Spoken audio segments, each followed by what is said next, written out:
Love, joy, leopards. LOJO. What's up, guys? How we doing? Hope you're doing well.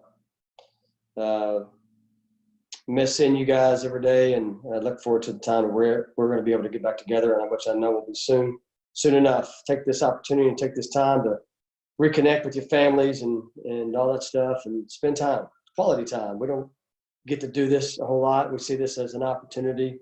This is not a barrier. This is a bridge to be able to reconnect with your family and do things you haven't been able to do. I'm going to dive right into this. I'm very thankful I love listening to Coach Ross, at the beginning of the week, setting a vision for foundations of a championship program. And then Coach John's talked about discipline, which you got to have in order to be successful, not only on the football field, but life. I'm going to dive right into this.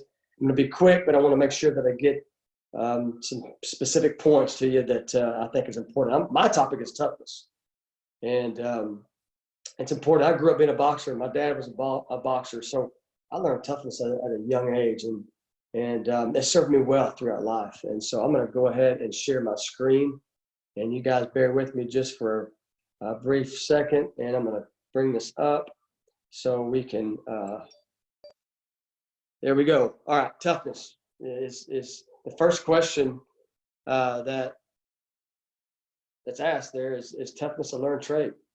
And to me, it absolutely is. Throughout this presentation, you're going to learn a little bit more about toughness. Some of you, naturally are tougher. Some people are tougher than others, and there's a lot of people in between. But I know that I wasn't. I had to develop toughness. My dad made me tough being a boxer, and my mom did too. And so there's a lot of you guys out there that are like that as well. But there are a couple of factors that go into making a person tough. One is physical, and the other one is mental. And really and truly, they're equally important.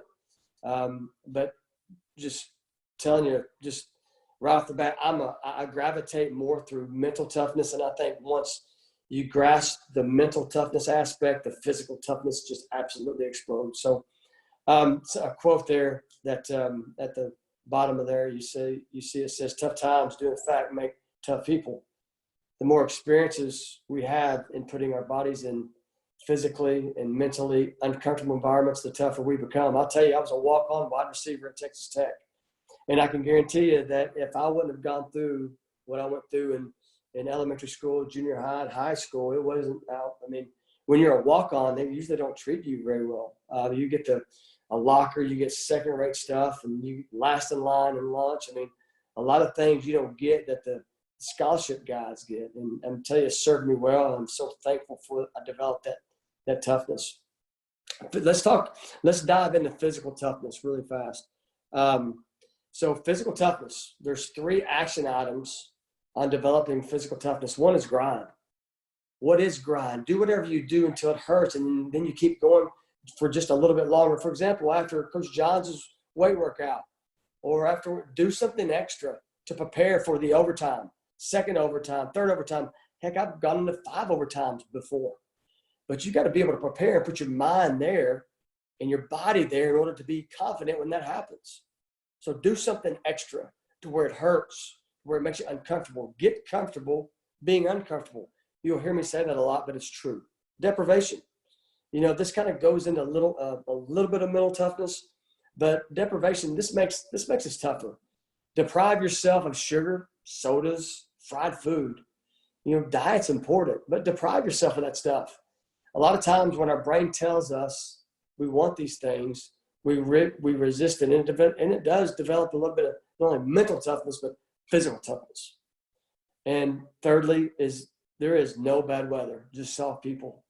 Exercise in it, or at very least spend some time in it, an environment that is not climate controlled. We all love 70 and sunny. It's easy to go get stuff done in that, but we all must work, play, and live with the weather during some part of almost every day. The more we train in it, the physically tougher we are. I can tell you, for the past 6 years on game day, I usually run about 6 miles, regardless of what the weather is. There was times where it's been sleeting, times where it's been snowing, times where it's been raining. I continue to do that because it's a toughness thing. I don't, sometimes when it's 40, I go out in a short sleeve and I go run. I test my mental toughness because sometimes I'm not. And toughness has to be practiced just like you do. If you want to be fast, track guys run all the time if they're fast. Same thing with toughness. You got to practice toughness. Put your body in tough situations, and then you'll become tougher. Physically fit people train expecting the best. Physically tough people train while preparing for the worst, which is adversity, overtime, or you're hurt. Just like I spoke to you earlier, are you preparing for overtime? Are you preparing for the fifth overtime? Are you preparing when at the time we're down 21? Are you prepared when you really get you take a hit and your arms hurt or your legs hurt or whatever the case may be? Are you practicing? Are you practicing those things? One of my favorite aspects about toughness, and this is the second aspect, and this is mental toughness. I think really and truly when you want to rank these, if you can develop mental toughness, then physical toughness becomes a little bit easier. But when do we need it? Mental toughness is our ability to stay aware and focused in order to make good mental and emotional decisions. Emotional decisions. A lot of times when we're tired and fatigued and we don't have a lot of sleep, we act out of emotion and we respond in a negative way, in a default way, which is usually gets a negative response out of other people or situations. Practice emotional decisions when you're tired and practice making great decisions.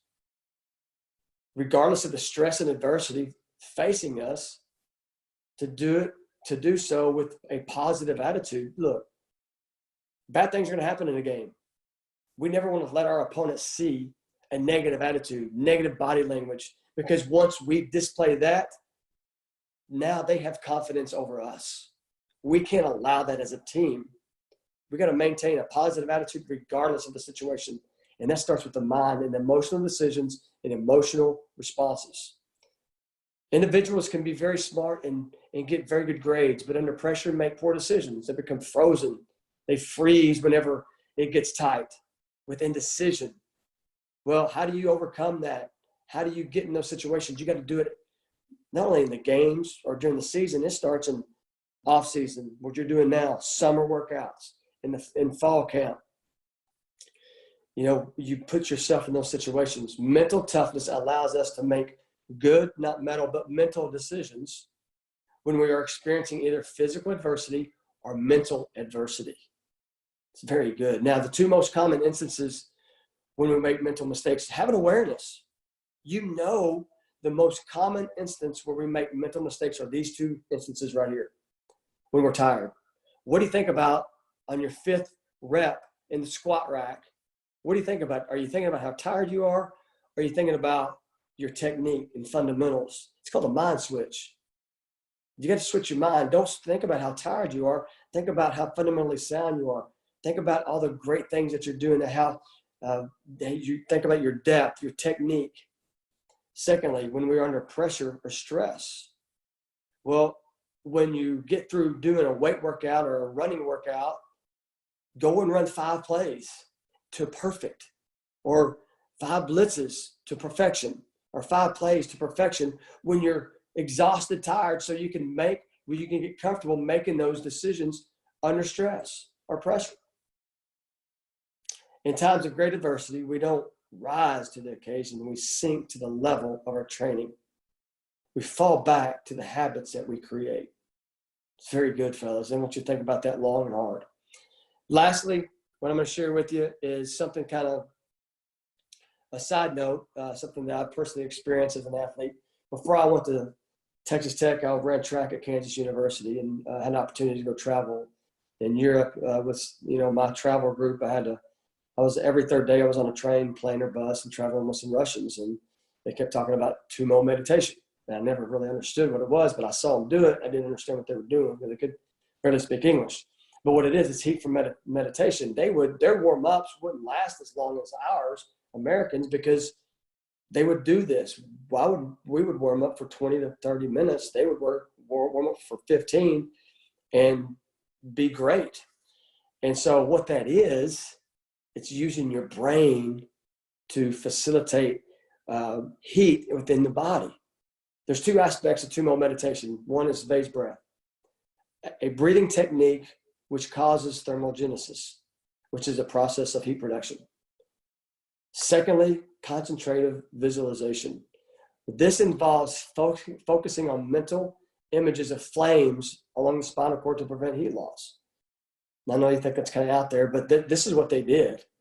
And I'm not telling you this is what you need to do, but the point of this is that how powerful the brain is. Matter of fact, scientists at Harvard see this phenomenon as a profound example of the mind's ability to influence the body.